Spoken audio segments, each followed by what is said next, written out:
Hello, I'm live. Where's all my stuff? I'm plugged in. My thing is on. My what do you call this? Not a speaker. My mic. My brain is on almost. I had it on, but then one thing kept happening and another, but here we are finally. So I'll give people a minute to enemies. Woohoo, darling. I've missed you so much.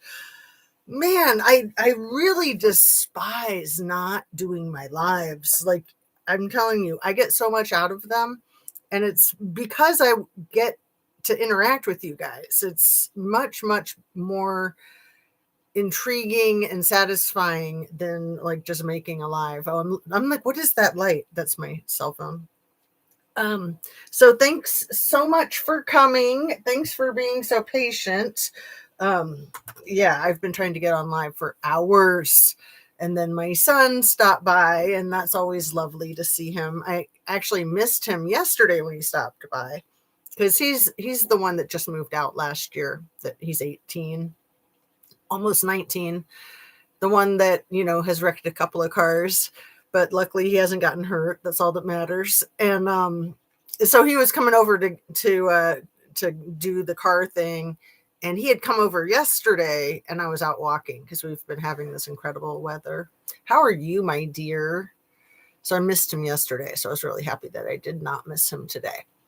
Anna B says, I missed you too, darling. Oh my goodness. I know it's Sunday.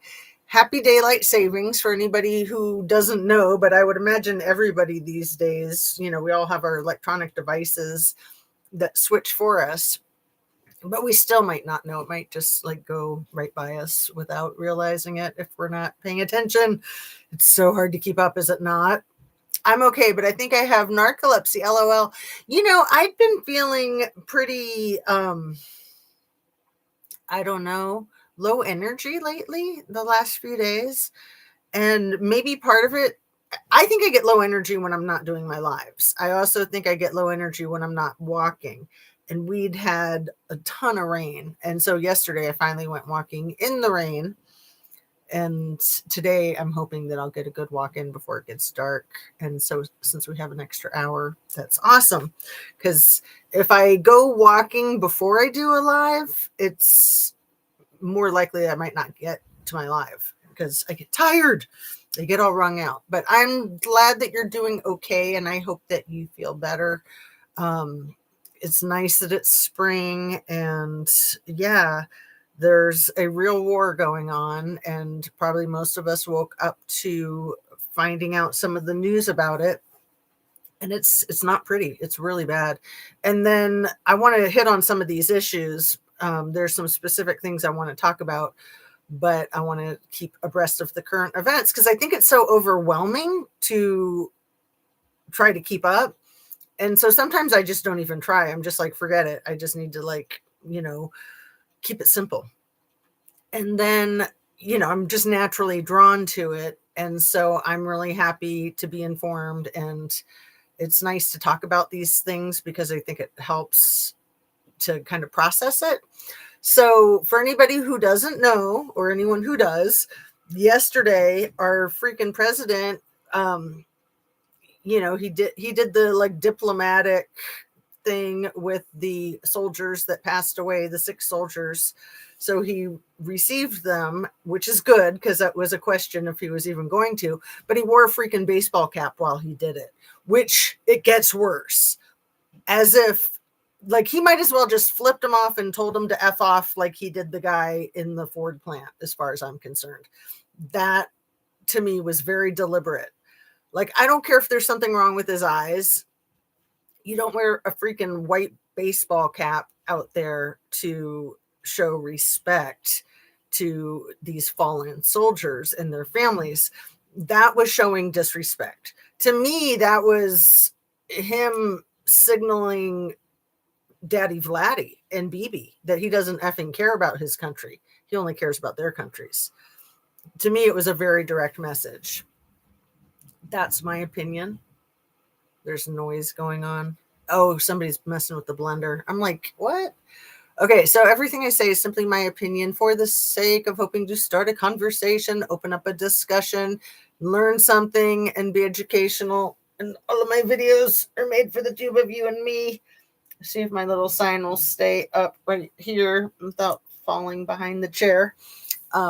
Make sure you're still subscribed. If you are subscribed, if you're not, please consider subbing up. Share a video of mine with somebody that you think would like my channel. Turn on your notification bell to ring. I've got the little thumb hiding up here. I won't touch it because if I do, it'll fall. We got from me to you, Toto. Agree. Friday it rains so hard here. Yeah, here too. We had like a flood alert. But MAGA will excuse them. So it gets worse, Annabise. Did you know this already? That Fox News showed video footage of him greeting the fallen soldiers, receiving them on the tarmac in Dover, Delaware, except that it wasn't current. It was from like probably his first administration. He was wearing a different colored tie. So yesterday he was wearing a red tie, his normal, and with a white hat that just says USA on it. Also, another signal. He's not wearing his red MAGA hat. I think he's telling them to F off too. He might as well just tell the whole world to F off because that's pretty much the message, right? So Fox News showed this older footage of him doing that thing at a completely different time and place. Like I said, with a different colored tie and no hat. And they got called out for it. And then it just, to me, it just gets worse and worse and worse. Like, this is really a shit show. I'm 7 minutes in, right? Oh, 12 seconds. It's a shite show. There. It's a Trumpster fire shite show. So yeah, Fox News said, oh, my bad. We accidentally played the wrong tape. Like, fuck them, man. That was not an accident. And they're only making themselves look worse by trying to pretend that it was an accident. Like, we're so damn bad at our jobs, we don't even know what footage is from today and what footage is like years old. You've got to be kidding me. And now I've got a puppy dog scratching at the door. Did you guys know this thing about the Fox News? I mean, I thought it couldn't get any worse than the white baseball cap. And then it just like keeps careening, sliding out of control downhill. Because of course, when you're dealing with Donnie Two Dolls or Bigly Piggly, as I like to call them, there's no bottom of how awful he is. And that's a direct quote from his niece, Mary Trump. She says, there's no bottom. So if I get up to let the dogs in, what's going to happen? Who's there? Come on, puppies. Come on, Mookie. Okay. Coco. It's so nice that I can sit Indian style in my chair because I took the pillows out that I usually like have the pillows behind me. But I just realized if I don't have the pillows behind me, I can sit Indian style, crisscross applesauce. Damn, Indian style, that's not politically correct, is it? Sorry, you guys. I'm trying. I mean, old habits die hard, right? And I saw that film that no one was there to receive them. Oh, I didn't see that one, Annabise. No, I don't know that faux news. I like that faux news. Fox News did that. Your babies are so cute. Yes, they are. And this is Coco. And so she's well behaved. She'll just chill out. I got a nice little puppy dog pad down there for her. Coco, you can come here if you want. Come here. Nobody ever gets to see you. Come here. Coco, up. Coco, up. Come here. Come here, baby girl. Come on, let's show you off. Come here. Come on. Come on, Coco.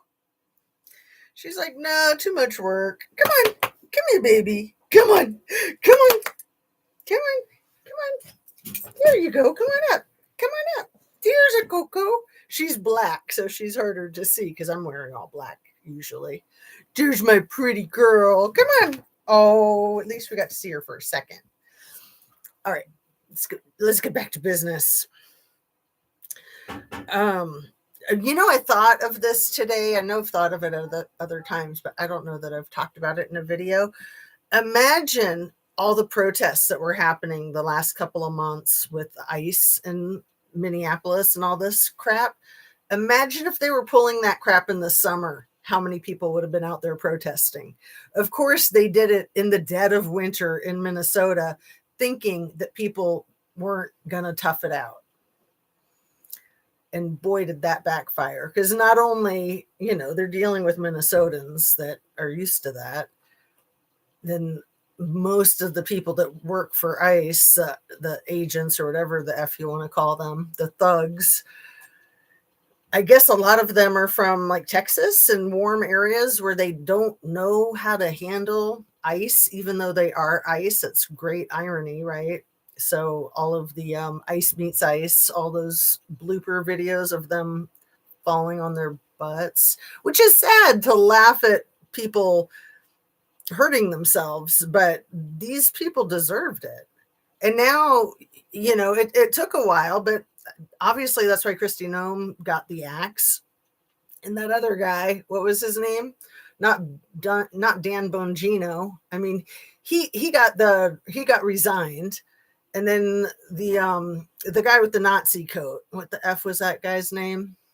It was similar, like Chris Boragano or something like that. I don't even know. He was such a freaking loser, but he got the axe, or he got restructured, right? And then Kristi Noem got restructured. So she's still going to get a paycheck, over there, like what, the ambassador of her toilet seat. I mean, the shield of America. Okay, we got it. I think it was on Keith Edwards. I need to start writing down where I see stuff, who's reporting. I know I try so hard to write it down, Anna Bees. And then like I watch a lot of stuff. So, I kind of always have it on in the background when I'm doing other things. And so I don't always get it written down, which is frustrating because I like to track things. And if I really want to track it, I have to watch it twice. So one of the things I wanted to discuss with you guys, if you're interested, is that 45-minute approximately speech that Senator Sheldon Whitehouse gave a few days ago, because that's where I left off in my last live, was to go over that 45-minute speech with you guys. And so I went over it again this morning to see where I would make comments and if it seemed like there were places where I could skip over and if it really would be beneficial. I think it would be if you guys are interested. I don't want to bore you with it if you'd rather talk about other stuff. I thought that would be a good main thing to focus on. There's a lot. I was also I'll first play you a short clip of Nicole Wallace, which is the distraction of the distraction. And it's literally just like a minute. It's like the beginning of one of her presentations, and that she does it really well. And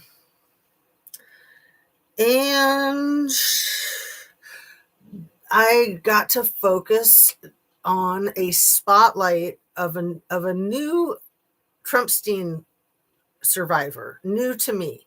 Her name is new to me, and I'll have to pull it up for you guys. I know her face, but I didn't know her story.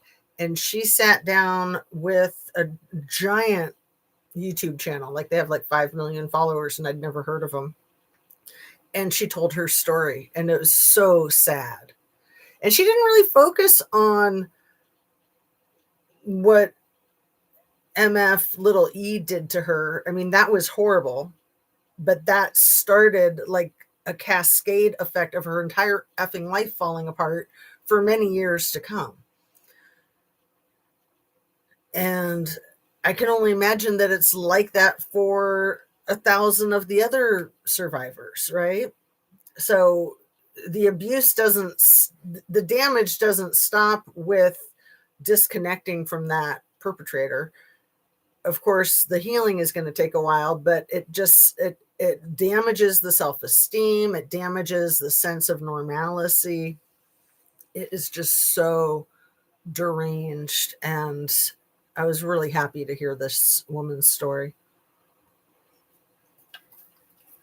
So I think I wrote down her name. Oh, and I had the wildest dream last night. I was in Dubai, you guys. I've never dreamt about being in Dubai. I was having trouble with the freaking government and what else? In documentation. So I kind of remember a little bit of it. Like I kept having to get these documents out of my car and I kept having to go these other places with them. But then I kept leaving them back in my car or leaving the things in the wrong room.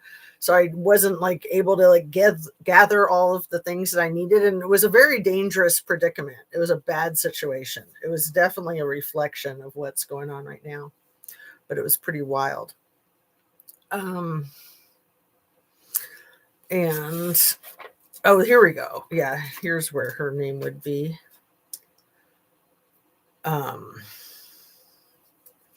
And this is all my notes of the White House stuff. So let's go over that. Where is her name?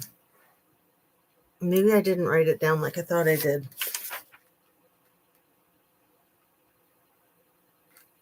But I know I can pull it up easily. Let's see. What say you? I can't remember his name. Oh, I watched that. That I remember. Was she the model with the blonde husky guy who has the channel? I don't remember his name. She wasn't a model. She was a 14-year-old junior high school student. And she lived just her and her mom. Her mom was like a pill popper. And like the pill popping, I think, started to get really bad when she was like 12 or 11 even. So she was talking about kind of when things were getting rough in her life. And then she flunked a grade of school. That was sad. So her best friend moved on to the high school, but she was still at the middle school. And let me get her name real quick. I'll have to go into my YouTube history.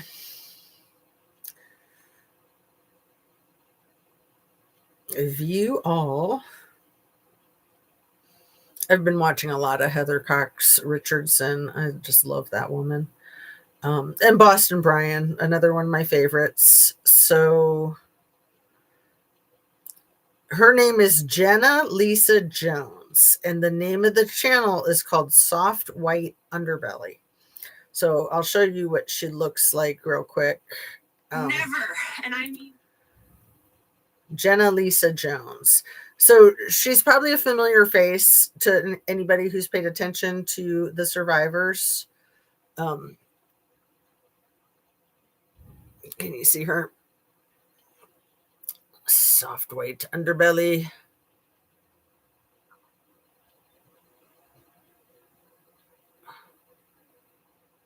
I wanted to see how many. It's just from yesterday. And how come I can't see how many subs they have? Oh my goodness, they have almost 7 million subs. Have you guys heard of this? Soft White Underbelly by Mark Leta. So this might be him. I don't know if that's him, but this is her.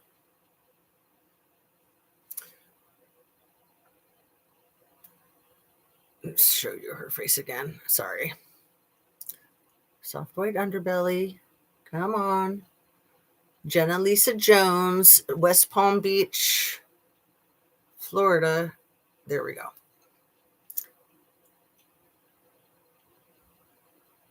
So she's usually, like, I think in the interviews and at the the political events. Can you see her? Sorry that my blasted technology is so lousy. But she holds up a picture of herself from when she was young. Here's the guy that with the channel. Let's see. It's interesting the way he's interviewing her too. I would go and visit my grandparents every summer until I turned 13 and thought I knew everything, right? And started running my own show because they had rules and my mom didn't. And at 13, you start. I was going to show you a picture of her when she was younger. There.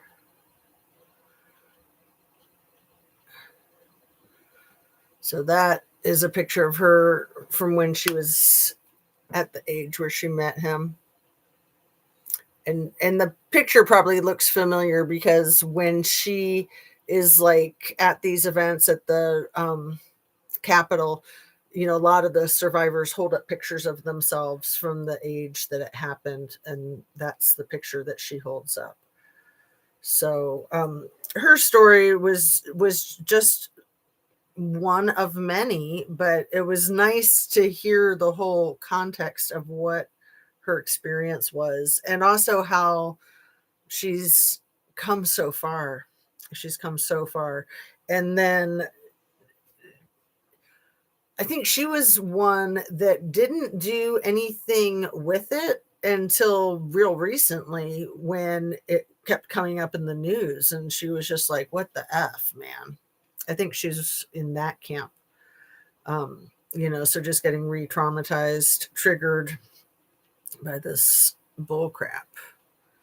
So let me play you this 1 minute thing of Nicole Wallace because it's so cute. Here's 5 iPhone tricks you'll wish you knew sooner. Flashlight not bright. No, I don't wish I knew them sooner.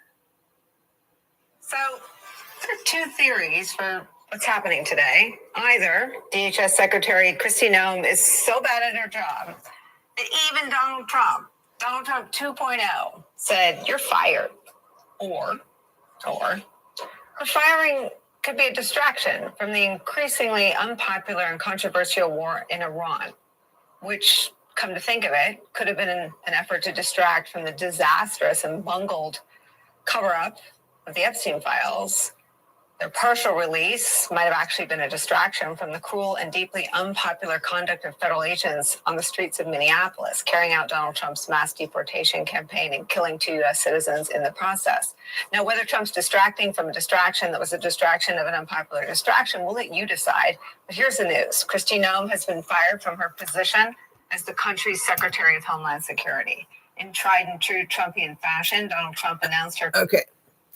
So really, all of this is a distraction, in my opinion, from a lot of the fabric of our democracy that they're tearing away at. And a lot of the pillaging of the finances that's going on. Mass pillaging of finances. I mean, like Kristi Noem and her $230 million advertising campaign, didn't she hire her own company that she had just started like 6 days prior to paying that company $150-ish million for the ad campaign? Like, that was just pocketing the money. That wasn't like something that cost $230 million. That was just her robbing the country blind. And yeah, she got fired because she told on Trump. But really, she had to get fired for everything that's been going on with the mass deportations, in my opinion. And, you know, you just never know what's going to be the spark, you know, like Sister Rosa Parks. You never know what's going to be the spark to make something happen. And you never know when something is actually going to happen, like at the drop of a hat, like overnight. So I think it's satisfying to see some movement happening with that, even though she was replaced by just as big of a douchebag as herself. That other guy is a freaking nightmare. I mean, he's like a comic book character. We don't need to get into that.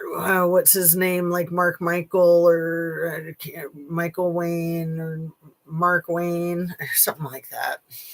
You guys remember, right? And we got Painted Desert here.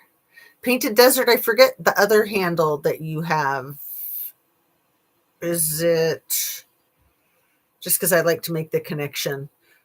If you want to say, I think I've like got it on the edge of my brain. I've been doing that a lot lately when I'm on my lives where if I don't have it written down, I'm just like brain dead.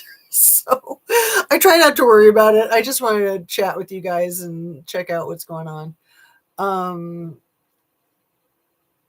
I told you about Soft White Underbelly before, but I have heard some shady stuff about him lately. Thank you, Anna Bees. And yeah, it kind of rings a bell. There's so much freaking information out there. And I thought the setup was kind of weird, the way he had her sitting on a stool with just like the like beige around her, because it reminded me of like early photo shoots of C-SPAN, child explicit material. C-SPAN. I think those are the initials. Anyway, it really reminded me of that. So I was like, wow, that's kind of bizarre that that's the setup they have, is her sitting on a stool with a neutral background and nothing else. And maybe that's part of the twistedness. I don't know.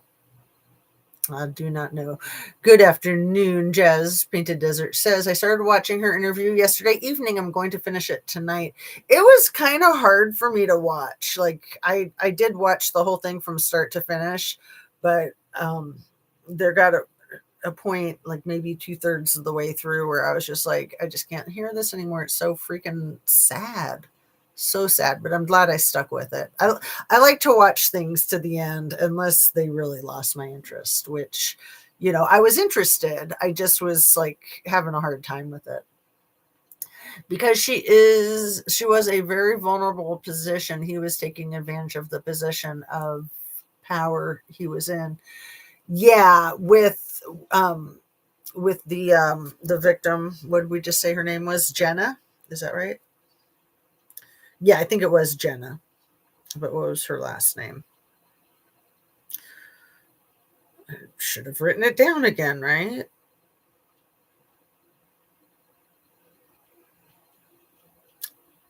Jenna Lisa.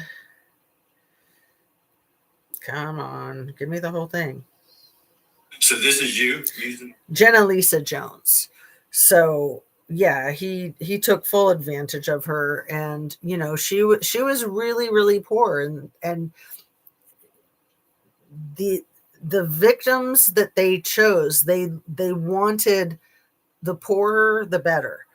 That was in Virginia Giuffre's book. Like they would literally say, look for the ones that are hungry, meaning the ones that are so flat broke that they're desperate and they'll do anything.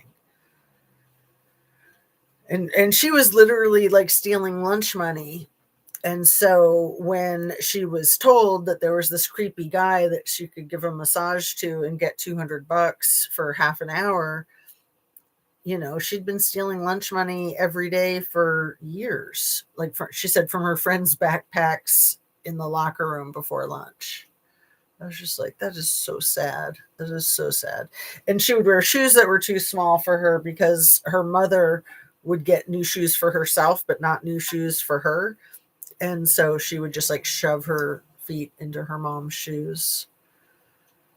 And yeah, absolutely tragic.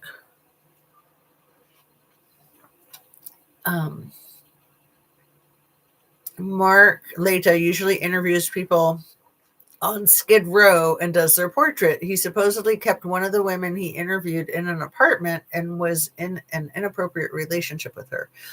Yeah, a lot of times I have found a lot of times people that say, that they want to help survivors, they want to help homeless people, a lot of times they will prey on them.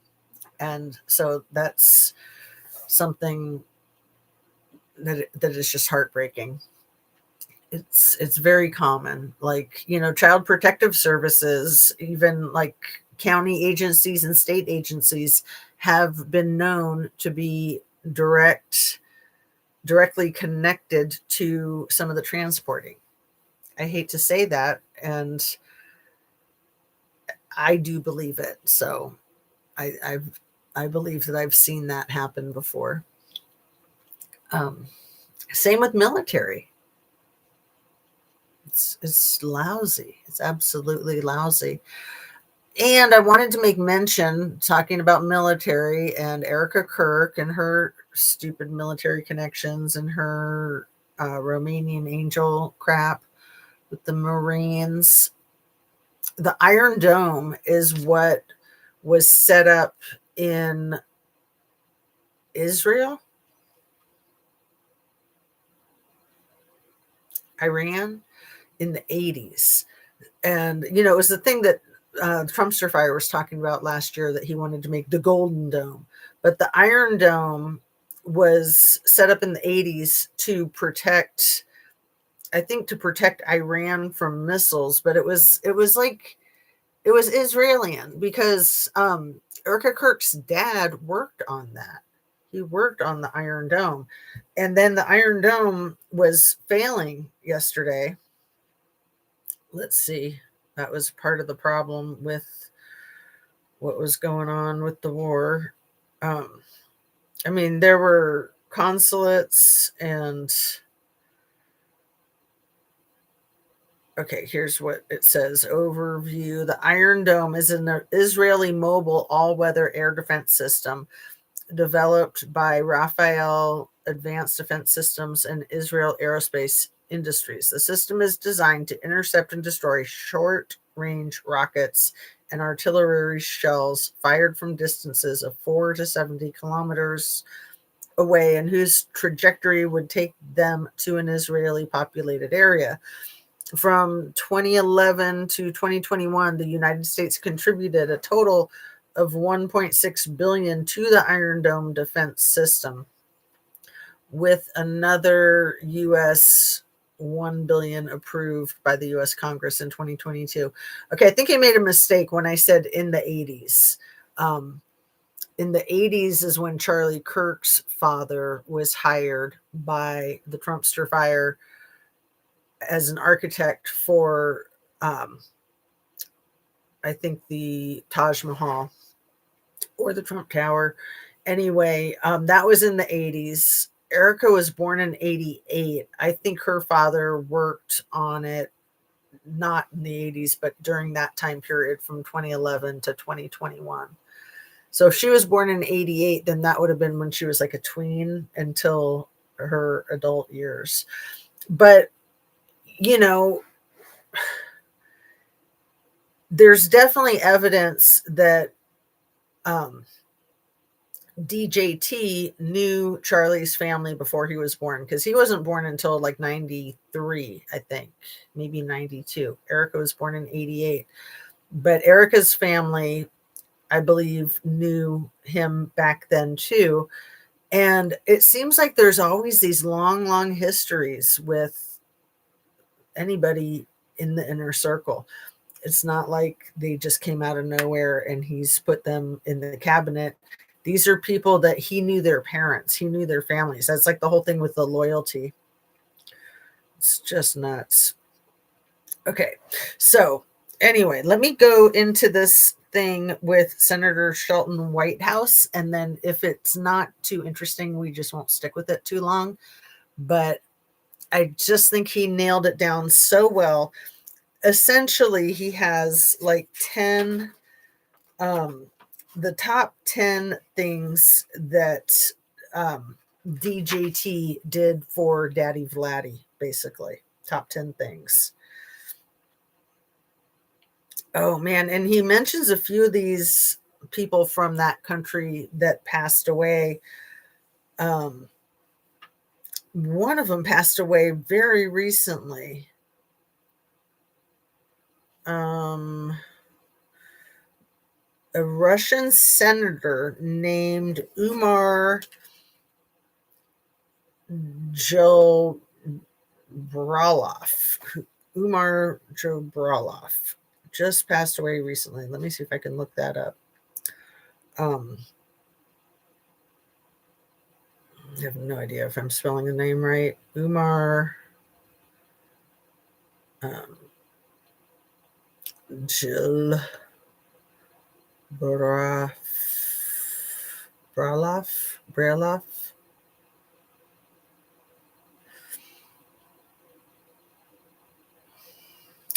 Russian businessman of Chechen descent, served as the representative to the Federation Council of Russia. He just passed away like 7 days ago, March 2nd, 2026. What? Whoa. Today's the 8th. He just passed away 6 days ago. Umar, I can't say the name. I'll spell it for you. So the first name is Umar. Last name, and I'll put a link in the description to the Wikipedia. Last name is Aliyevich, and then a new word, Dzhabrilov.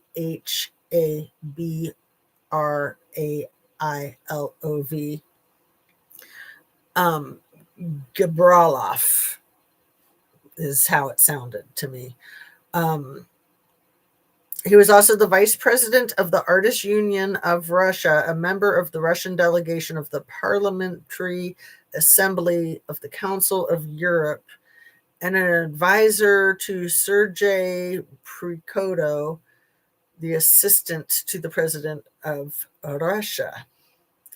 So how did he pass away? He was 67 years old. Oh, suicide. Oh, sorry. He was Epstein with a firearm. OMG. 6 days ago, you guys. WTF. Relationship with Jeffrey Epstein. Let's see what that says. He's named in the files released in 2026 January. Documents reveal direct communications in May to June 2001 between him and Jiz, coordinating travel plans to Moscow that explicitly include Jeffrey.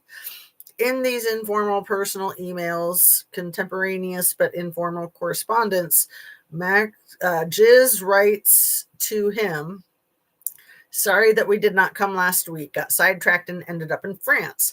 However, Jeffrey, Tom, and I are coming next week, arriving Friday. Will you be around and can we get together?" He responds, "I'm back in London, planning to be in Moscow.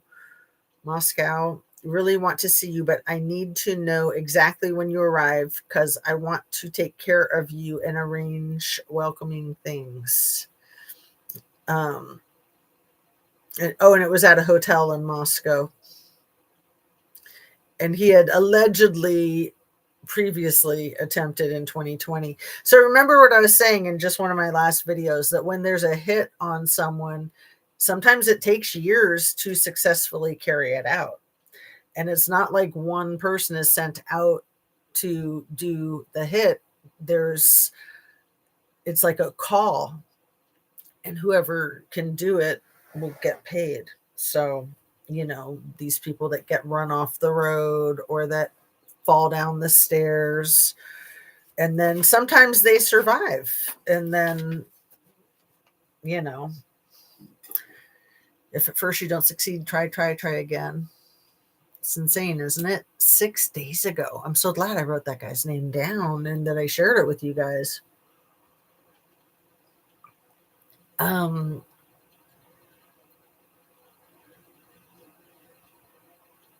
Mark always does his interviews like that. It's weird, though. I mean, I don't know. I mean, look at me. I'm kind of weird, too, with all my lights and colors and artwork stuff. So I don't want to be judgmental of other content creators. To each their own, right? Okay. So the Mueller report was essentially a reflection of Attorney Barr's conclusion in his investigation, where he said there's no collusion, right? Spring of 2019, which I never made the connection that that was spring 2019. And then it was June 2019 that little E was arrested on the tarmac when he flew back from France. I never thought about the connection going directly from the Mueller report, the no collusion, alleged no collusion. But anyway, was the timing of little E's arrest connected to that? I would think that it was. I mean, all this stuff is connected. So the guy, you guys have heard about the $95 million house that our dear leader purchased for like 40 million, the house that him and little E allegedly had their falling out over. When he sold that a couple of years later to the Russian oligarch who never moved in, Churkin, I think is his name. When he sold it to Churkin for $95 million, for more than twice what he bought it for in 2 years later, that guy passed away like 9 years ago. It's interesting. Let's see how he passed away. Churkin, right?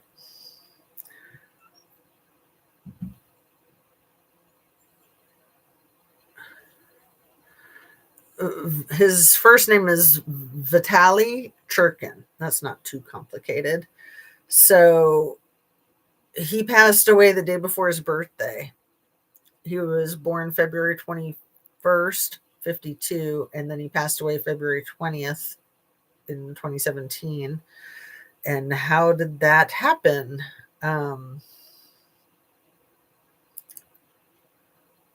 He was 64 years old.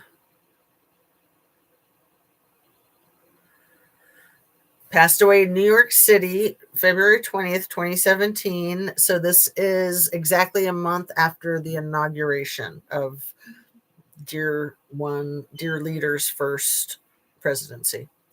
The evening of his 61st birthday, the immediate cause was heart failure, according to Russian diplomat Sergei Sergei O, we'll just say. The Russian Foreign Ministry noted that Churkin passed away while at work and expressed condolences to Churkin's family. India's permanent representative to the UN, Syed Abrukuddin, also expressed his condolences, calling Churkin a friend and a stalwart diplomat. Former President Barack Obama's UN ambassador, Samantha Power, tweeted that she was devastated and described Churkin as a diplomatic maestro who did all he could to bridge U.S.-Russian differences. Britain's ambassador to the UN, Matthew Rycroft, tweeted that he was absolutely devastated, describing Churkin as a diplomatic giant and a wonderful character.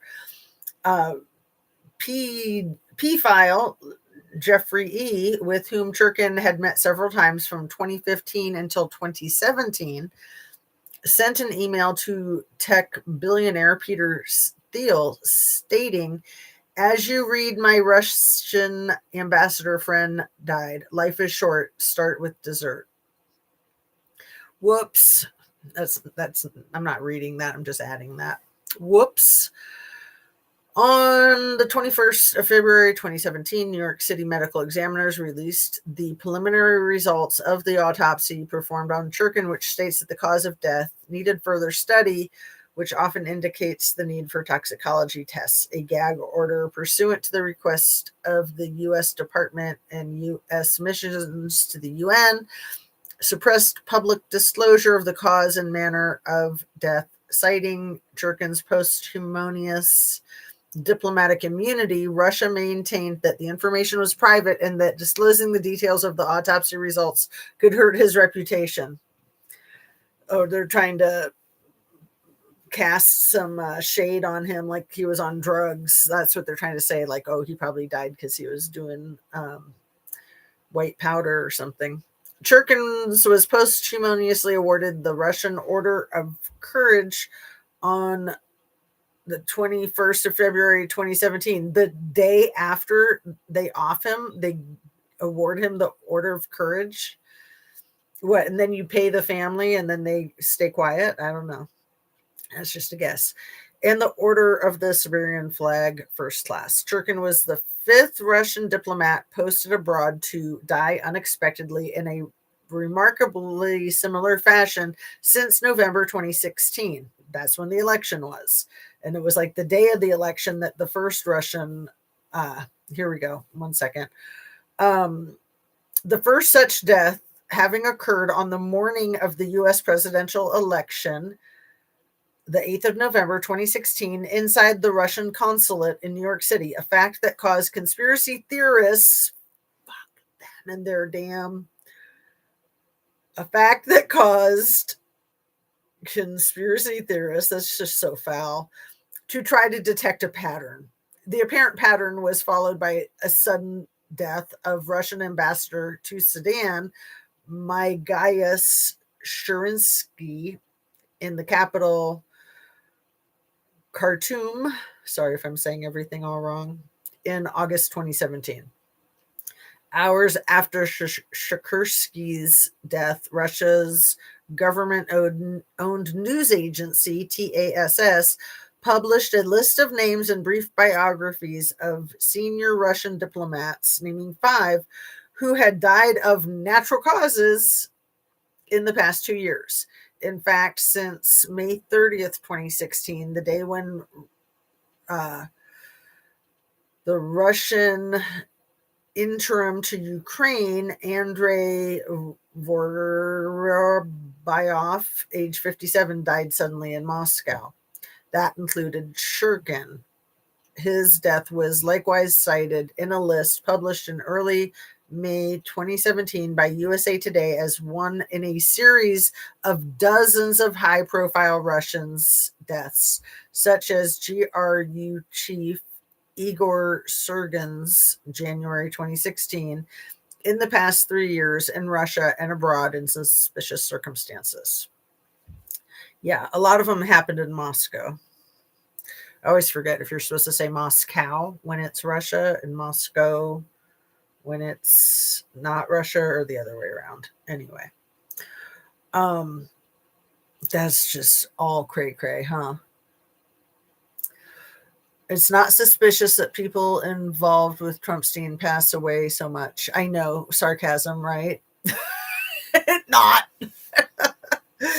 No. And Virginia Giuffre, a year ago. Are we coming up on the anniversary of her passing? Is it, I always forget if it's March 25th or April 25th. Let's look at that real quick.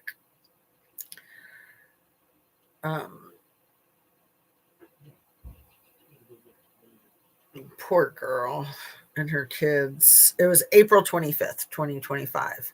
So that'll be next month. We're just about 6 weeks away from the first anniversary. So sad.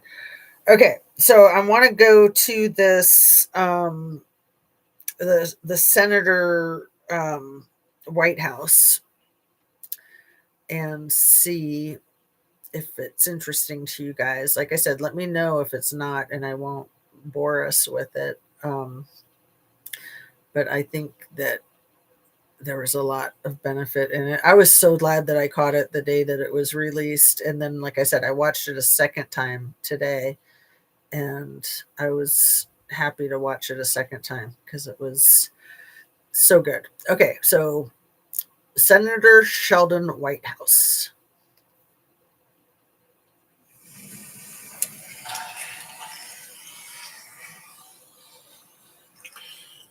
It was the spring of 2015. 19. Public and media interest in Special Counsel Robert Mueller's report into Russia's election interference operation reached a fever pitch. I got to just interject here. The Special Interest Counsel into the collusion was spearheaded by none other than Rob Reiner. And I think his wife was in there too, but he was the one who spearheaded it.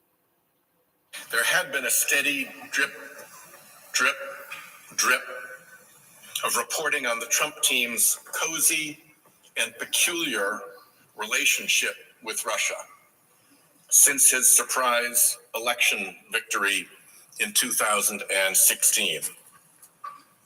Ahead of the Mueller report's release, Trump's Attorney General, Bill Barr, issued a letter. And you got to remember, Bill Barr, well, he mentions it, so I won't go off on it too much. But his dad was the person who hired little E when he was 21 years old, freshly dropped out of college. And William Barr should have never had anything to do with anything with little E. Letter to Congress purporting to summarize the report's findings. The letter declared that Russia and the Trump campaign did not collude to steal the election. The press, ravenous for any news of the long-anticipated Mueller report's conclusion, largely accepted Attorney General Barr's narrow, carefully worded conclusion. And not yet having access to the full report, blasted the Attorney General's summary around the world. Trump himself declared, all caps, no collusion. He said, now let me just interject here. Does it not drive you crazy the way the President of the United States capitalizes words that have no business being capitalized? I mean, it's one thing to put things in all caps because you're trying to emphasize it, but to capitalize all these words that are not capitalized is insane. It's crazy. Of the Russia hoax, a term he reserves only to describe things that are true, like climate change. Frustrated, Mueller wrote to Barr that the Attorney General's letter did not fully capture the context, nature, and substance of the investigation. But by the time the dense, voluminous Mueller report was issued the month after Barr's letter, its message had been obscured. The Mueller report actually concluded that the Trump campaign knew of and welcomed Russian interference and expected to benefit from it. That conclusion was later echoed and reinforced by an investigation led by then Chairman Marco Rubio's Senate Intelligence Committee, a bipartisan report. You know what? I'm going to speed it up just a smidge because he does speak a little slow. So I'm going to put it on 1.25. And I don't think that'll detract from it, but let me know if it is good or not. 1.25, you can barely tell. So let's see.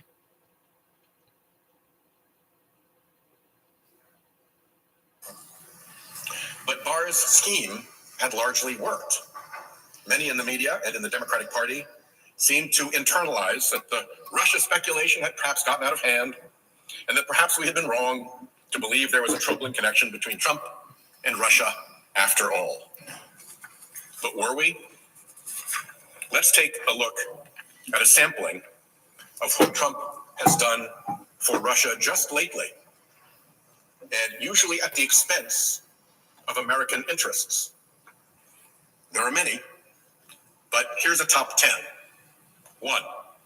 After Trump and Vice President Vance theatrically chastised the heroic Ukrainian President Zelensky in front of TV cameras in the Oval Office last year, Trump paused our weapons shipments to Ukraine.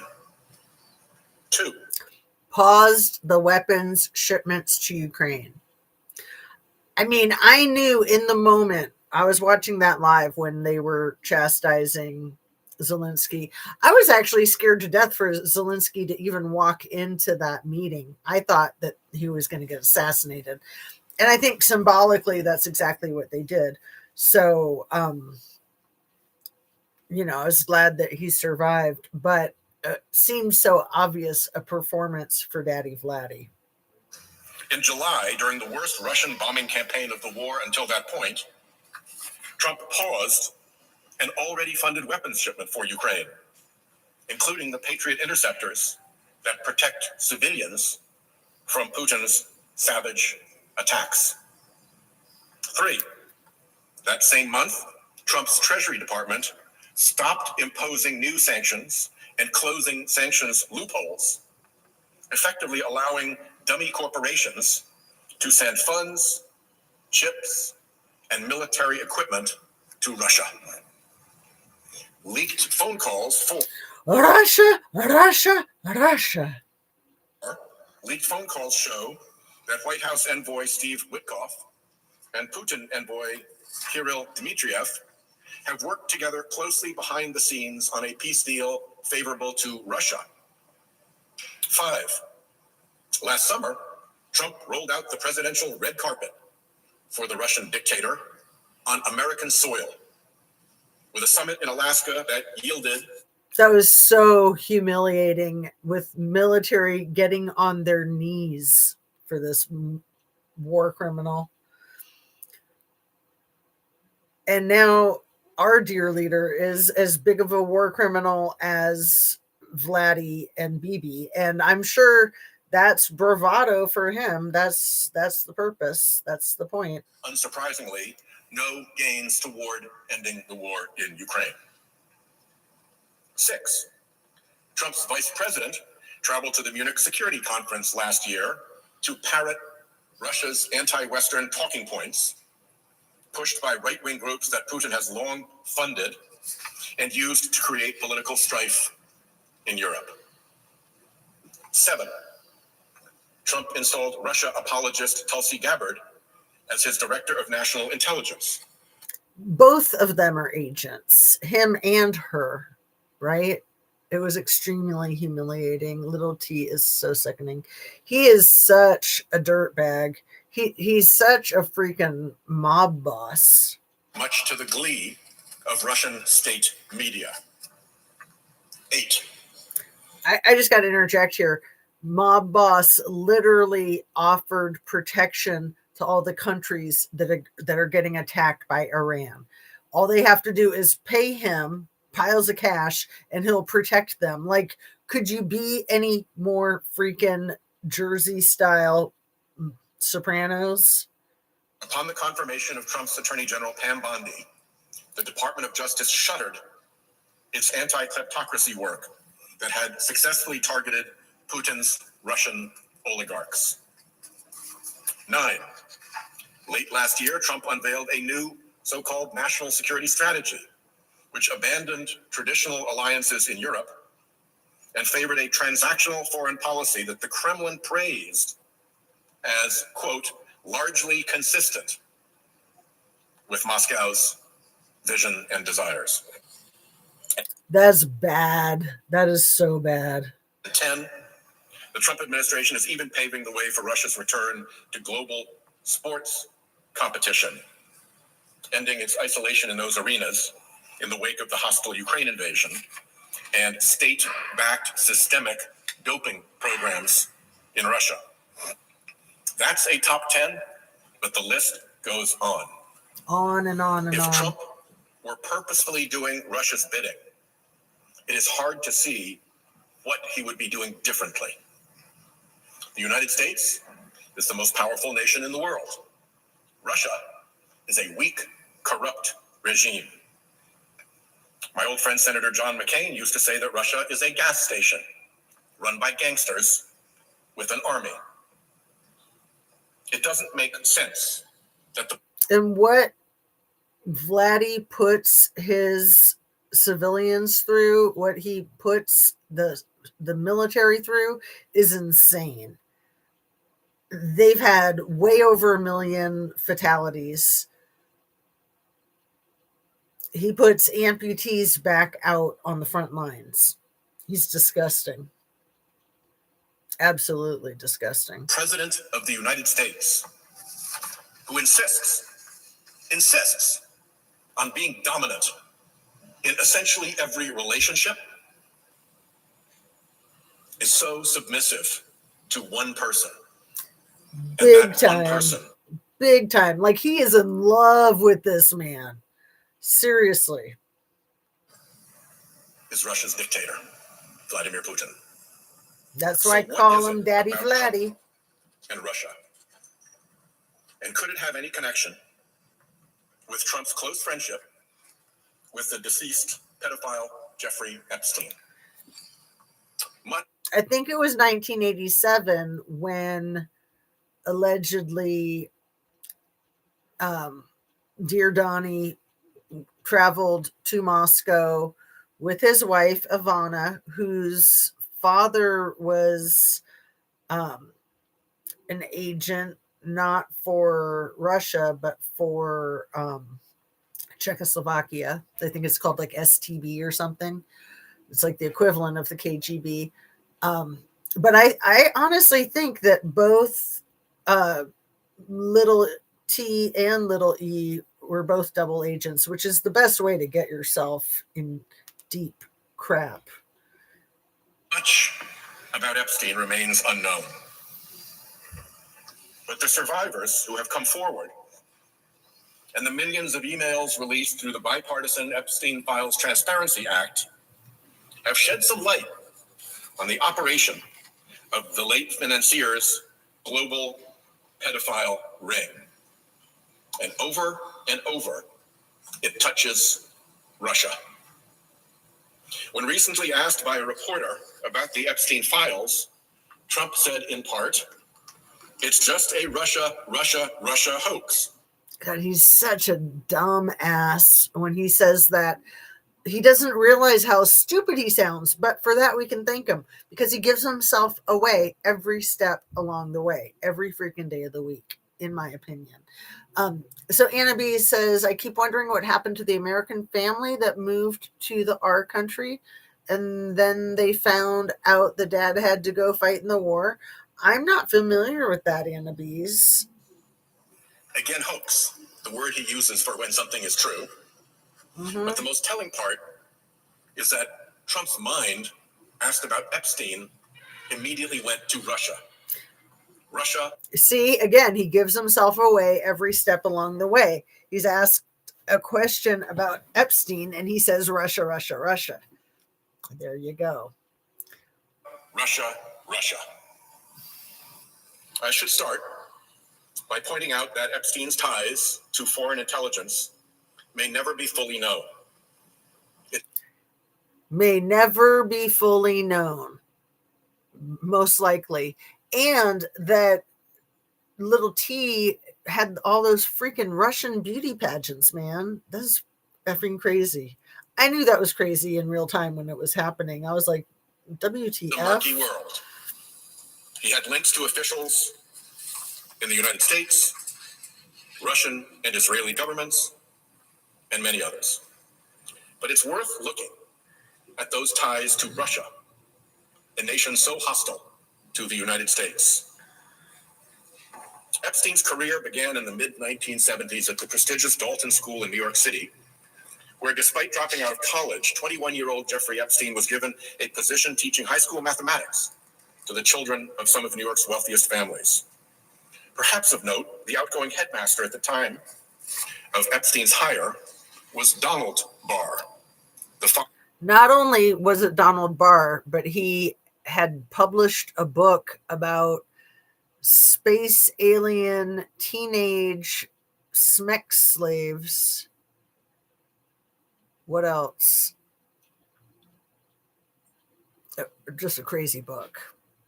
Right up their alley, huh? Father of future Attorney General Bill Barr, and a former intelligence officer during World War II. Right. He was CIA, and then he's the headmaster for the Dalton School. Elder Barr was known for making unconventional hires at Dalton. After a couple of years, Epstein was able to leverage the elite connections he made at Dalton to a job at Wall Street investment bank Bear Stearns, where he rose quickly through the company.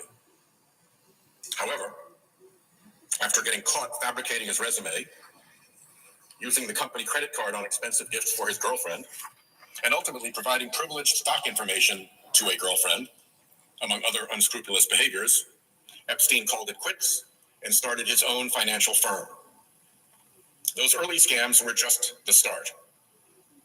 Shortly thereafter, Epstein fell in with a wealthy man named Douglas Leese, a British defense contractor with connections in the arms industry and the British government.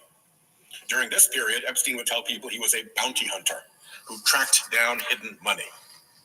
According to Stephen Hoffenberg, a former business mentor of Epstein's, who went to prison for a massive Ponzi scheme that he later said Epstein had designed, Leese introduced Epstein to Robert Maxwell. Ghislaine Maxwell, who became Epstein's girlfriend and sex trafficking accomplice after her father's death, was Robert Maxwell's favorite daughter, and he involved her deeply in. He had 9 kids, and he made it abundantly clear to everyone that he had a favorite, even naming his yacht after her. Who does that? His work. An opportunist in pursuit of wealth, the Czechoslovak-born Robert Maxwell had complex, shifting ties to British, Soviet, and Israeli intelligence. Initially bankrolled by MI6, he accepted secret payments from the KGB through his Soviet-friendly publishing company, and was the rare individual who traversed both sides of the Iron Curtain. In 1992, the British newspaper, the Sunday Express, wrote that a secret document signed by the head of the KGB months before Maxwell's death at sea showed that Maxwell was a political and intelligence asset for the Soviet Union. The newspaper claimed that the document indicated Soviet leadership had instructed the KGB. Let me just say, he was definitely red-roamed. To protect Maxwell's reputation and business activities. Maxwell's UK Foreign Office file, released more than a decade after his death, described him as, I'm quoting here, a thoroughly bad character and almost certainly financed by Russia. Journalist Vicky Ward wrote the following in Rolling Stone magazine in 2021. She said, Hoffenberg told me that Epstein had said he'd worked on several projects with Robert Maxwell, including solving Maxwell's debt issues. The word debt is in quotes. Maxwell died in 1991 under very strange circumstances, apparently having fallen off his yacht, the Lady Ghislaine, in the middle of the night. And it was discovered in the aftermath that he'd stolen hundreds of millions of dollars from the pensions. I think about $500 million from the pensions of his own employees. Of his employees. The story continued. Epstein had also told Hoffenberg that via Maxwell and Leese, he was involved in something that Hoffenberg described as national security issues, which he says involved blackmail, influence trading, trading information at a level that is very serious and dangerous. The story concluded, 4 separate sources told me on the record that Epstein's dealings in the arms world in the 1980s had led him to work for multiple governments, including the Israelis. End quote. Epstein's strategies for making money and working intelligence contacts seem to have some similarities to Robert Maxwell. For the record, Epstein, a profligate liar, once told Ward that he never met Robert Maxwell or Leese. Never met Maxwell. At some point, just like Howard Lutnick only met Little E one time, right? And Donnie barely knew him. you know, he only knew Ghislaine because she lived in like the same neighborhood. Like he just happened to run into her once or twice here and there. In the 1980s, Epstein struck up a friendship with a fellow brash New York businessman by the name of Donald Trump. Author Michael Wolff has said of Trump and Epstein, they shared everything. They shared their airplanes. They shared women between them. They shared constantly business and financial advice. End quote. There are many photos of the two men together on the New York and Palm Beach party circuits throughout the 1990s. Trump, Let me just say, they had a bromance. Come on. now famously said in 2002, I've known Jeff for 15 years. Terrific guy. He's a lot of fun to be with. It is even said that he likes beautiful women as much as I do. And many of them are on the younger side. Alan Dershowitz told the New York Times in 2019 that in those days, if you didn't know Trump and you didn't know Epstein, you were a nobody. Dershowitz is the well-known lawyer who served both on Dershowitz is the biggest effing dirtbag. Him and his pierogi lawsuit. What an effing lunatic. Epstein's defense team when he was charged with having sex with minors back in 2006, and on Trump's impeachment defense team in 2020. The president of Trump's Isn't that cute? Trump's impeachment defense team in 2020 and worked on Little E's defense when he got that sweetheart deal. It's a bad connection, Donnie, especially since Donnie then hired Jim Acosta, the prosecuting attorney that did the sweetheart deal, appointed him to his cabinet as labor secretary in 2017. Epstein once took a model to Trump Tower, where she says Trump groped her while laughing with Epstein. She remarked that it seemed like a twisted game between the two men. One survivor says Epstein summoned her to his offices late one night. Trump soon arrived, and according to the New York Times, she recalled feeling scared as Mr. Trump stared at her bare legs.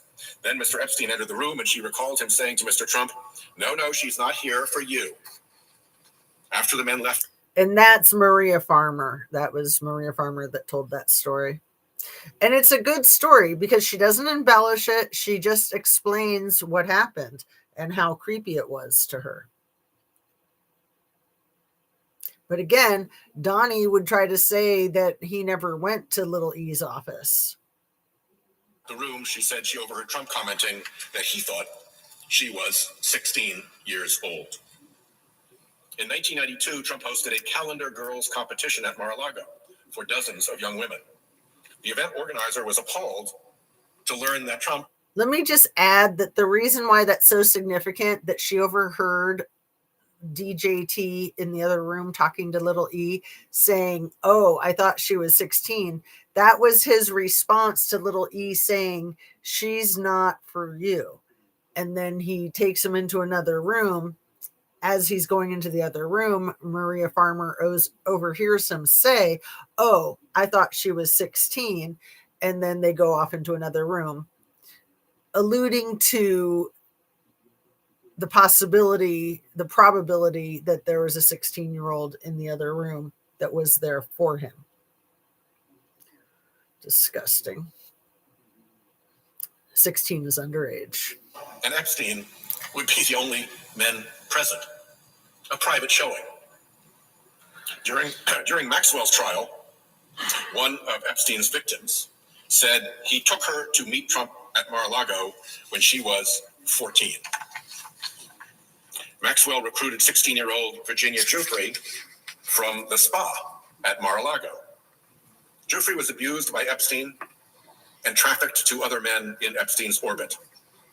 Trump said in 2025, "I think Giuffre worked at the spa. He stole her." He being Epstein. In 1997, the UK tabloid The Daily Mirror. It was so weird the way he said he stole her. He went on to say, "I don't care if it's spa people or not spa people. I don't want him stealing my people." as if they're objects.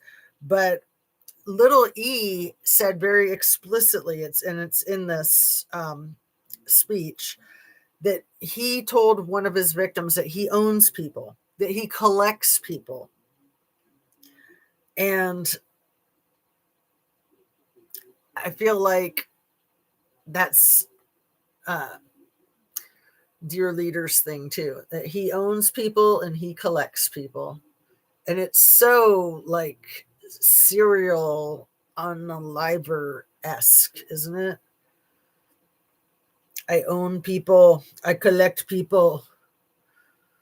Formerly owned by Robert Maxwell, claimed that Trump was dating a 20-year-old British model and that Ghislaine Maxwell had introduced them at a party. The tabloid notes Trump met the model at a party in Manhattan. Several American millionaires already had their eyes on the model, but she was there with Robert Maxwell's daughter Ghislaine, who has introduced several of her attractive friends to the property developer. Yeah, not the ugly ones. No, thank you. The Mirror, after their meeting, Trump flew Madam Maxwell and the model south to the Sunshine State, where they enjoyed a happy weekend together. When they returned to New York, the model was installed in one of Donald's many apartments there.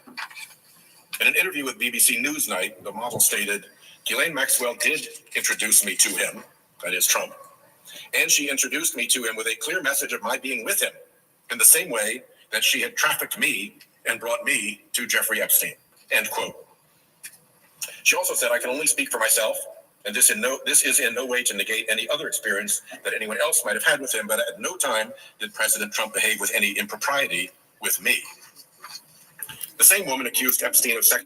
I think that was Virginia Giuffre, who actually had accused him at times of impropriety, but then recanted and said, oh, I misremembered. I was confused. Actually abusing her when she was a teenager in a 2019 interview with NBC.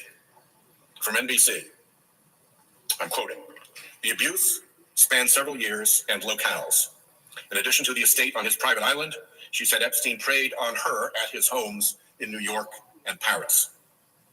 According to Craig Unger's book, American Compromat, and I'm quoting here, Trump was often the center of Maxwell's attention, and women who entered Trump's orbit sometimes ended up being associated with both Trump and Epstein, spending part of their time living in a Trump Tower condo and part in Florida at Mar-a-Lago or one of Epstein's homes.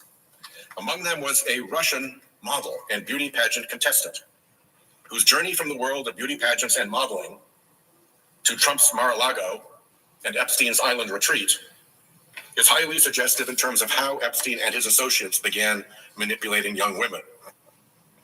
And this is very likely how the First Lady was introduced into their orbit.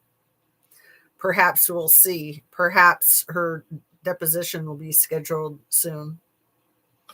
The story continues. In the early 90s, before coming to the United States, the woman had placed well in a number of beauty pageants, coming in second in Miss Russia, 1993, and winning the 1994 Miss Baltic Sea title that year. In 1995, she left Moscow, spent 6 weeks learning English in St. Petersburg, at St. Petersburg, Florida, not Russia, and was profiled in the Tampa English? Don't you mean American?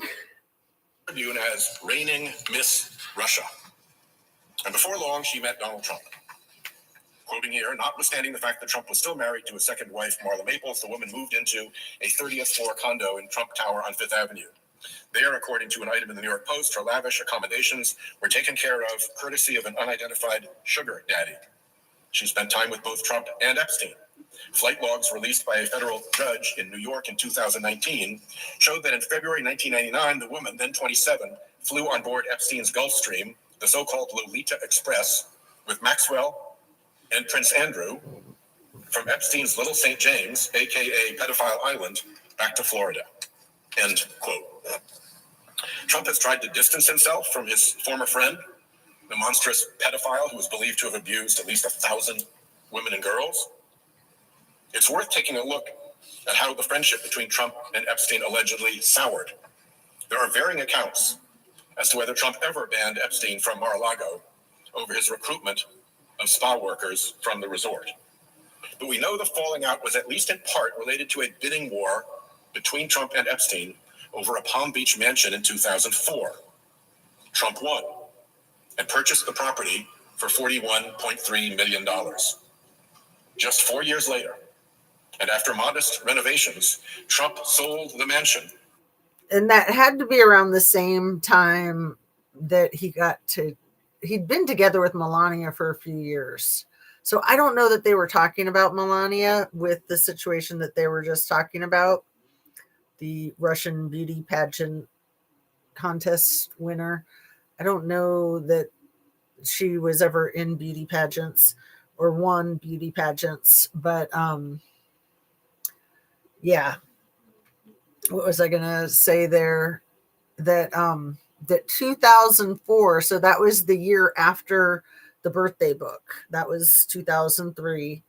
And it was also 2 years after Virginia had gotten away from little E. To billionaire Russian oligarch Dmitry Rybolovlev for $95 million. At the time, it was reported to be the most expensive residential property sale in United States history. Pretty stellar investment for Mr. Trump. The oligarch, for his part, after paying the $95 million, never even moved in. Which brings us back to Russia. Epstein claimed to have given at least some insight on Trump to the Russians.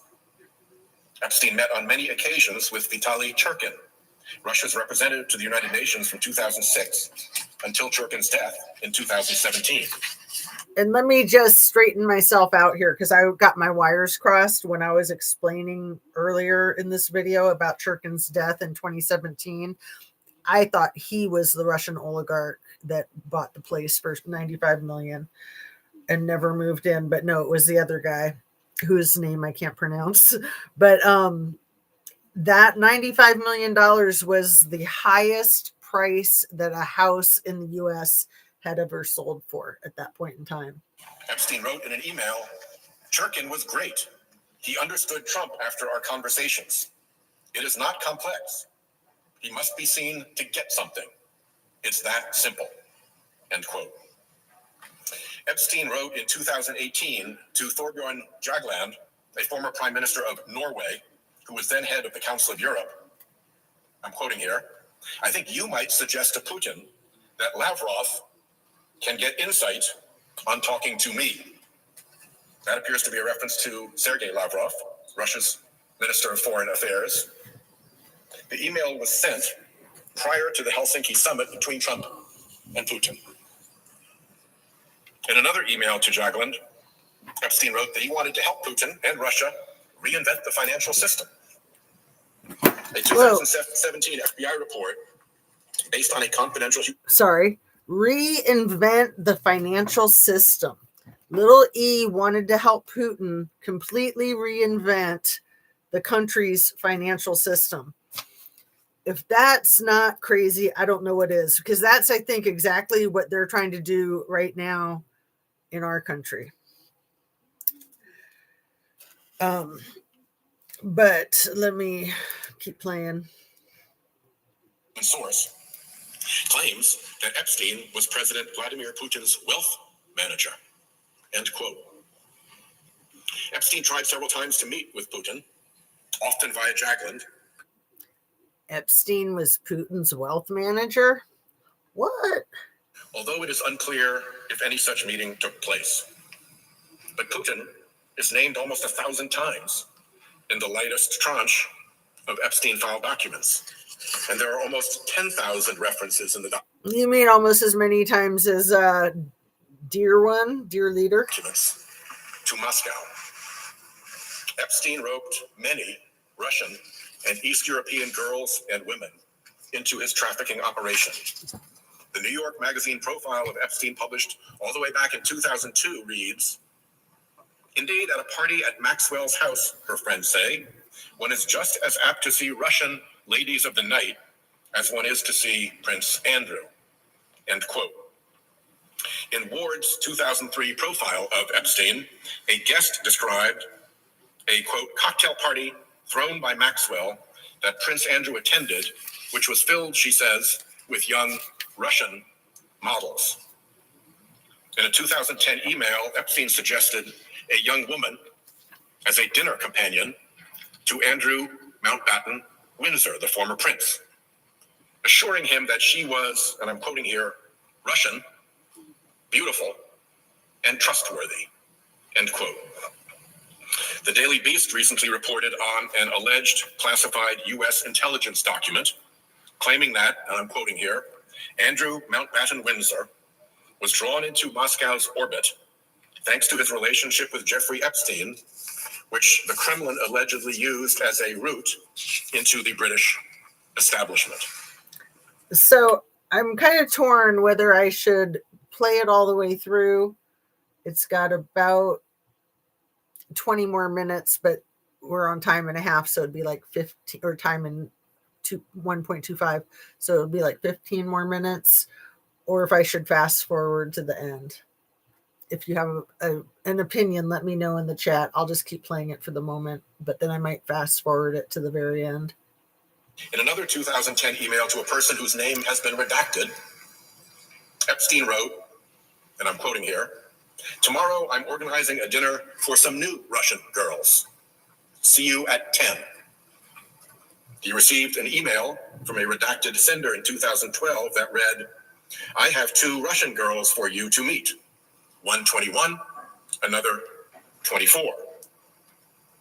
A message left for Epstein by one of his employees in 2005 claims that French model scout Jean-Luc Brunel had found a, quote, teacher who could give Epstein, quote, free lessons. Quote, he has a teacher for you to teach how to speak Russian. She is 2 times 8 years old. Not blonde. End quote. 2 times 8 years. So obviously he's speaking in code with the 2 times 8 years old, so she's 16. But teacher for you to learn Russian, not blonde. They were obsessed with the eugenics, blondes, and I don't know if not blonde, I don't know what that means, like other than not blonde, but meaning that you might not want her for your regular transporting purposes, but maybe for some other purpose, basically. Like teaching him Russian, like what's that code for? Like I don't think he's really interested in having a 16-year-old teach him Russian. According to American Compromat, in addition to whatever legitimate careers Brunel may have fostered, as a model scout, he also allegedly hired scouters to identify, procure, and transport underage girls, many 15 years of age and under, hire them to give, quote, massages, and traffic them. Brunel was found hanged in his French jail cell in 2022 after being arrested on rape and sex trafficking charges.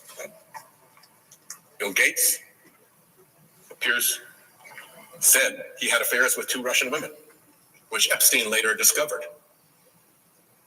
Somewhere along the way, Epstein struck up a relationship with Sergei Belyakov, Russia's former deputy. Jenna Jones, the one that I was talking about earlier that did that long interview, I'll put a link in the description to that interview with the soft white underbelly. Towards the end of her interview, she talks about how she recruited a friend and just, you could tell that hurt her more than getting abused herself hurt her to set someone up like that. Minister of Economic Development and a graduate of the FSB, Russia's intelligence academy. Epstein introduced him to contacts like Peter Thiel, the tech billionaire, who would go on to give $10 million to the super PAC that helped elect now Vice President J.D. Vance to the Senate in 2022. Peter Thiel, Vance's sugar daddy.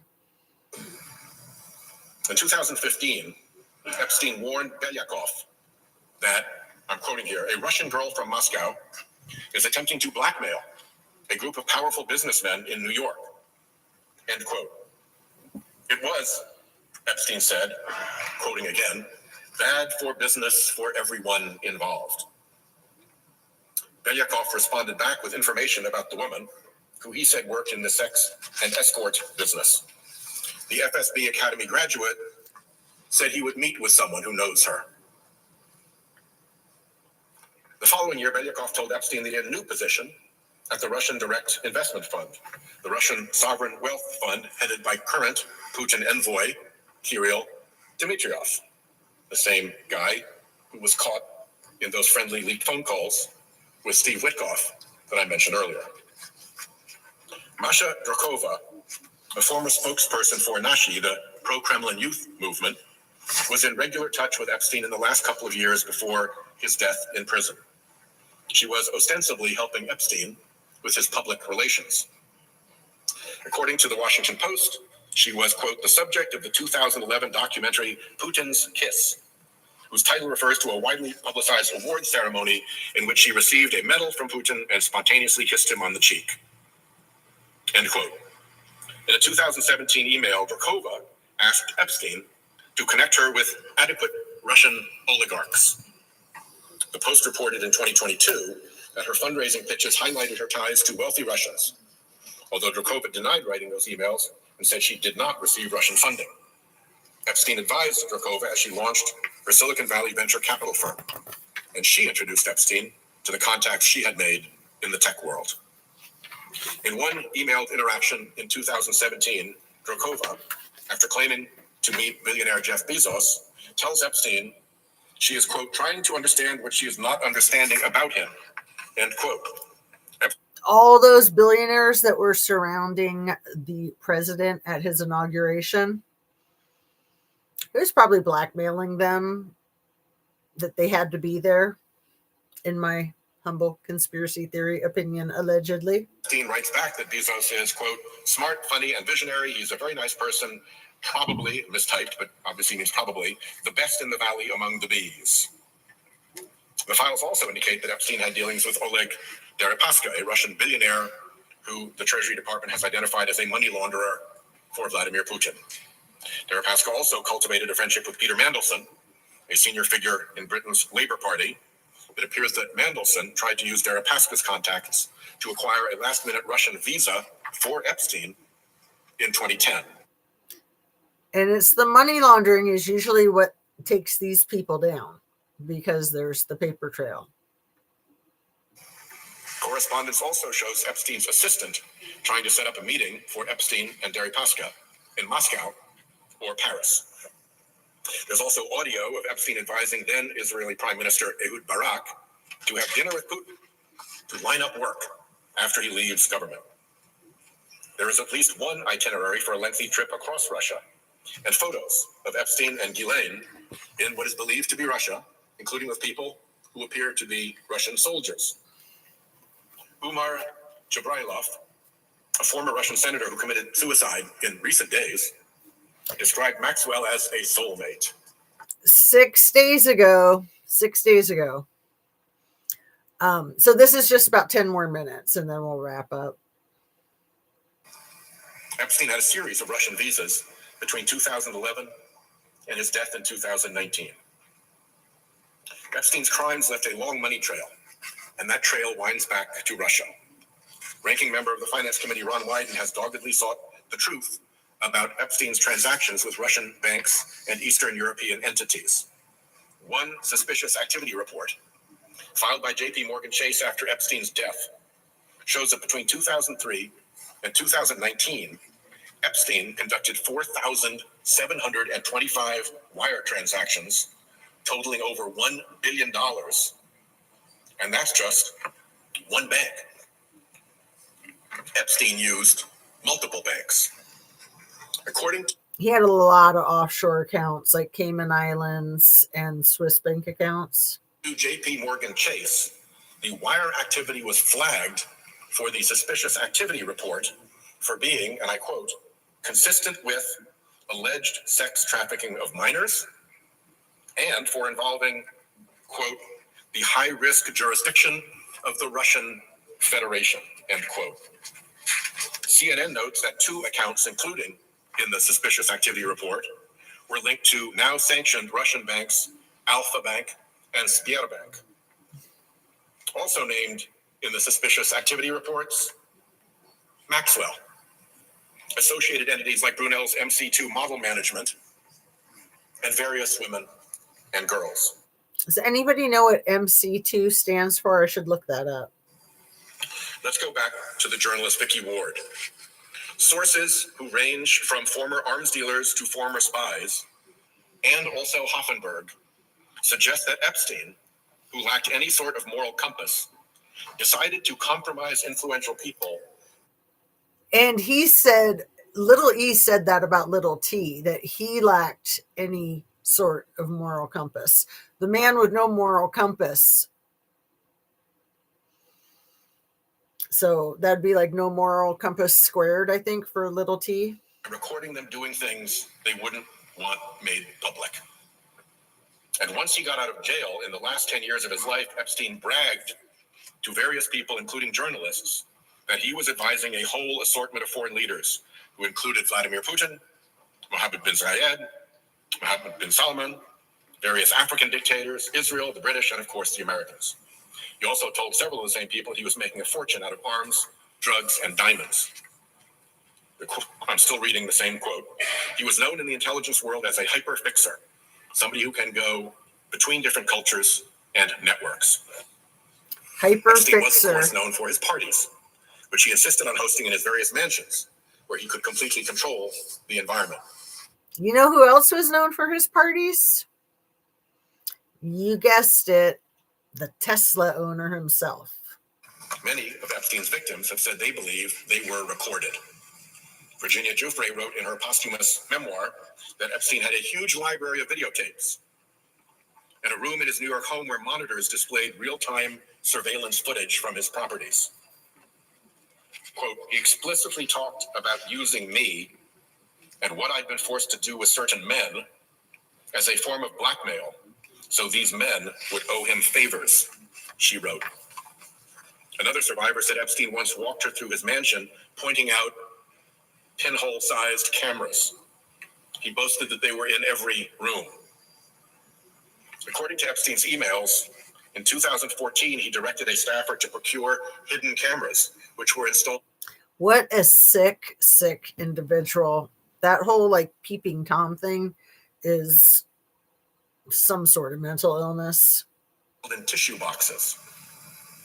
The New York Times obtained photos of the interior of Epstein's New York mansion, which show a camera installed near the ceiling of the master bedroom and another along the molding of an adjoining room. The Times also spotted cameras near a suite of bathrooms on the same floor as Epstein's bedroom. When police searched his... I think that they would sell these videos too as, C-SPAN.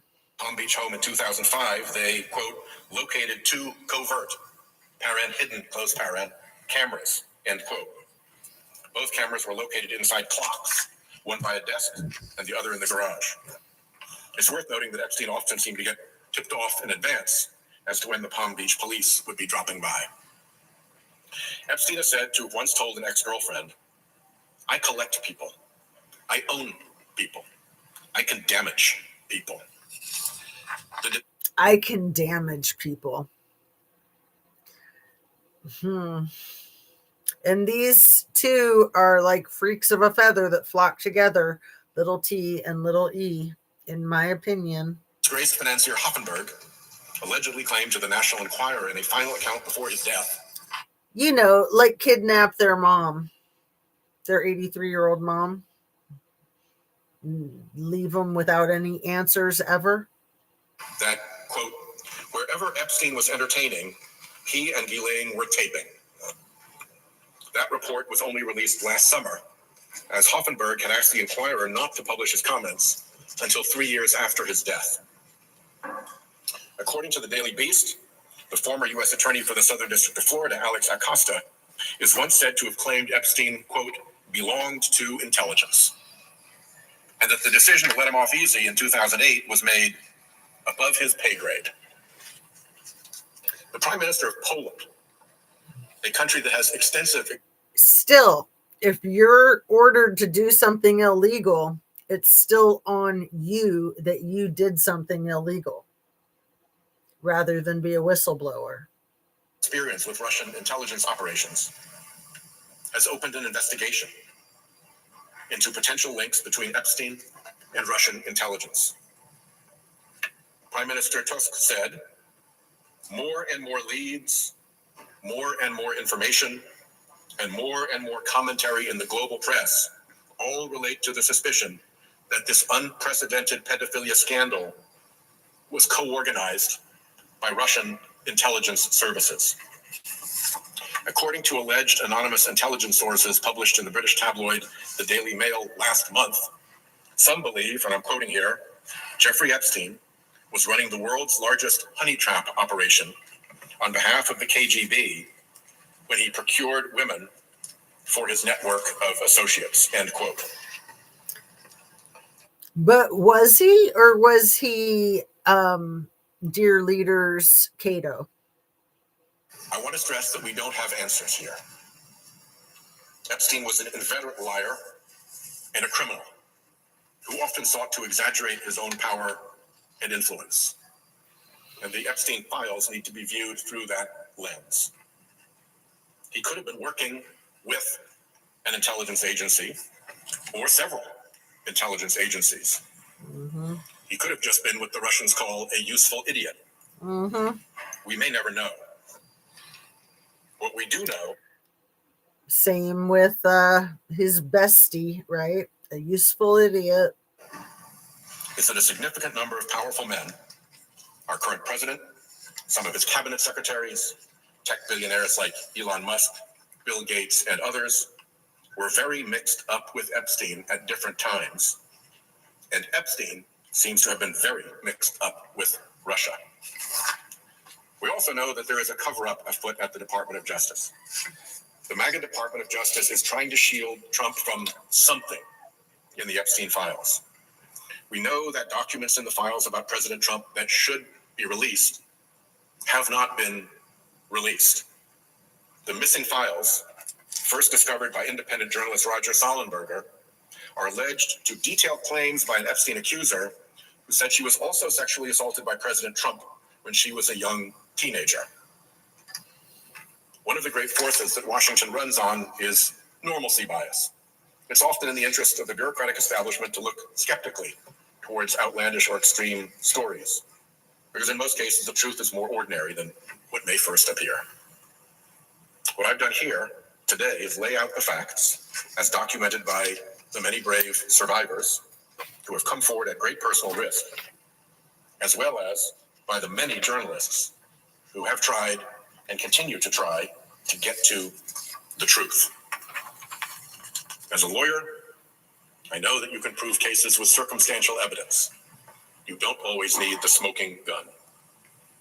Here, we have links with Russia, girls from Russia, money from Russia, people from Russia, deals and transactions with Russia, contacts with people with Russian intelligence, news reports exploring contacts with Russia, and an official investigation from the government of Poland into an Epstein-Russia connection.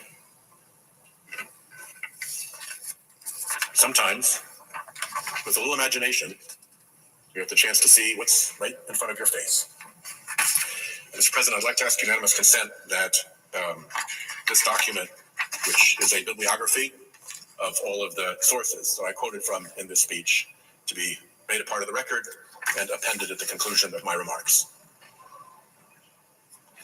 Without objection, then, I yield the floor and note the absence of a quorum. Clerk, call the roll. Ms. Alston Brooks. That's the whole thing. And I just feel like Senator Whitehouse, like what a great name. Sheldon Whitehouse is such a freaking hero to have presented that. And is it not a smoking gun? Is it like not a dozen smoking guns? I don't know. I mean, this stuff is so flagrant. We've gotten so jaded, and just because the angry orange man baby in office wants to pretend that none of it matters. It does matter. It absolutely matters. It matters not only for the victims, the survivors, and their families. It matters for all of us because these people are abusers, and they're abusing not only their constituents like me and you. Well, that's assuming you're in the US. They're abusing the whole freaking world at this point, offering people protection for a price. OMG. I'm going to wrap it up just because I didn't have the wax on my teeth when I started. And so my lips getting all ripped up, and I didn't even put all of it on. I just put some on the top. I need to put some on the bottom. So I'm going to go ahead and sign off and say good night. Thanks so much for being here, you guys. It's awesome to see you and to chat with you about this stuff. I'm going to look up some more of these things to try to have some clarity. Like, I'm going to look at that Putin's Kiss documentary. Hoffenberg, who passed away 4 years ago, and the Russian oligarch that purchased and sold the house that, let's see, let me just look up that name real quick. Is this going to do a voice to text? Russian oligarch who bought the home from Trump in 2006 for $95 million.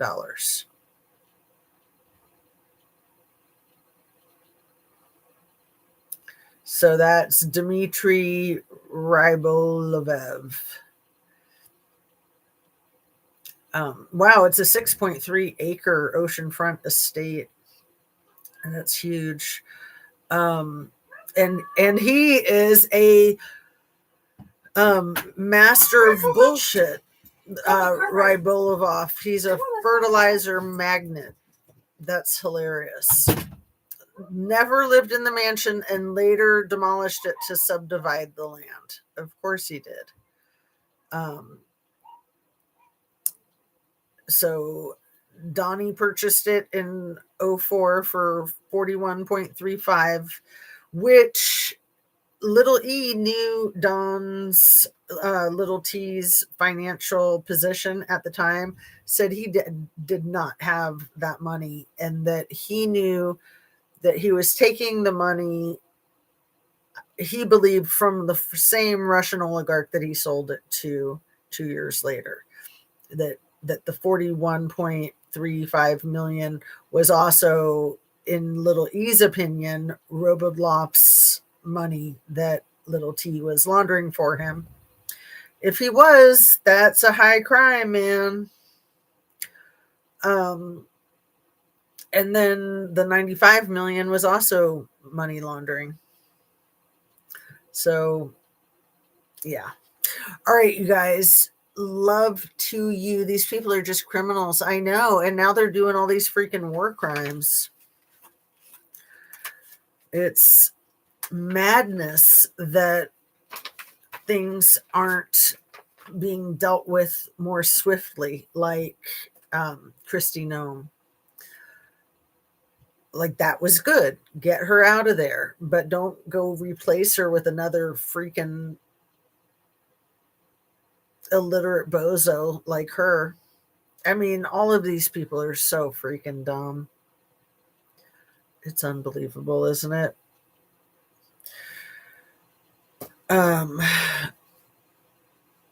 Mark Wayne, I think that's the guy's name, the guy from Oklahoma that's replacing Kristi Noem, and he asked the Secretary of the Education, what did he ask her? What was we ranked at? Oklahoma, what was we ranked at as far as schools go nationwide? What was we ranked at? She's like, what? Linda McMahon. She's like, huh? And he's a senator, and he's like, what was we ranked at? She's just like, speak English. Yes, he's another useful idiot. That was a misspeak, Anna Bees. Like that was just from like 2 days ago where he said, not a misspeak, a misspoke. That was a misspoke when he said that we're fighting a war, and then a second later he said it's not a war, and then they said you just said it was a war, and he was like, well, that was a misspoke. Duh. How stupid are you? Yes, thank you, Anna Bees. Yeah, for finishing that thought. They did rank 50th. I think they usually rank 50th, and him being a product of that school system, I'm pretty sure that's where he grew up and went to school. The what was where he ranked at is just perfection, is it not? I'll tell you a story about something similar, hopefully at the beginning of the next video. I'm going to go ahead and say good night. It is 7:30. Love to you. Thanks a million for hanging out and sharing and chatting, and drink your water, eat your protein, get some fresh air, get some rest. It really is. Yeah, what are we going to wake up to tomorrow morning? I mean, as crap blows up and gets worse and worse, I think, well, good, we're closer to the end of it then, because the crazier the stuff gets, the closer we are to something being done about it. But how we've gotten in such a predicament is just absolutely insane. So on that note, again, love to you and have a great night, and see you on the next one. Hopefully tomorrow. We'll try to do that. It's a Monday. Oh, how come I'm not signing out? There we go.